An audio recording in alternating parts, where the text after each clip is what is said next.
அச்சோ ஏன்டி இவ்வளோ உம்முன்னு இருக்க? என்னடி ஆச்சு? தம்பி களைச்சிட்டானா? என்னத்தை களைச்சான்? எங்கே களைச்சிட்டான்? மெகந்தி களைச்சிட்டானா? அச்சோ இங்கே பாருங்க, நாங்களே கஷ்டப்பட்டு மெகந்தி போட தெரியாமல் ஏதோ கொஞ்சமாக போட்டோம், அதையும் தம்பி களைச்சிட்டான். ஆமாம் தானே? சரி விடு, காலையில் அழகாயிடும். கலை அழகாக சிவப்பாக வந்துடும், சூப்பராக வந்துடும். இப்போ கழுவுனீங்கன்னா மருதாணி அசிங்கமாக இருக்கும், செவக்கவே செவக்காது. காலையில் தான் சூப்பராக மெகந்தி இருக்கும். பாரு தம்பி அழிச்சதுமே கல் அழகாக தெரியும் பாரு, பியூட்டிஃபுல்லாக இருக்கும் பாரு காலையில். உன் தம்பி தானே?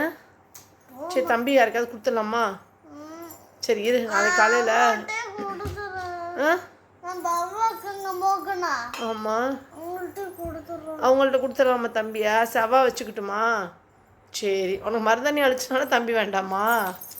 நீ போட்ட மருதாணி அழிச்சதுனால உனக்கு தம்பி வேண்டாம், அப்படி தானே? அப்படி தானே? நல்லா அக்காடி நீ, மருதாணிக்காக தம்பி வேணாங்கிற?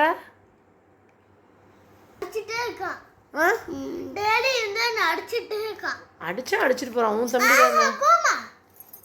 சரி இப்போ தம்பி சரி விட, நெக்ஸ்ட் டைம் மெகந்தி சூப்பராக வச்சுக்கலாம், தம்பி தூங்க வச்சுட்டு வச்சுக்கலாம், ஓகேவா? ஓகே.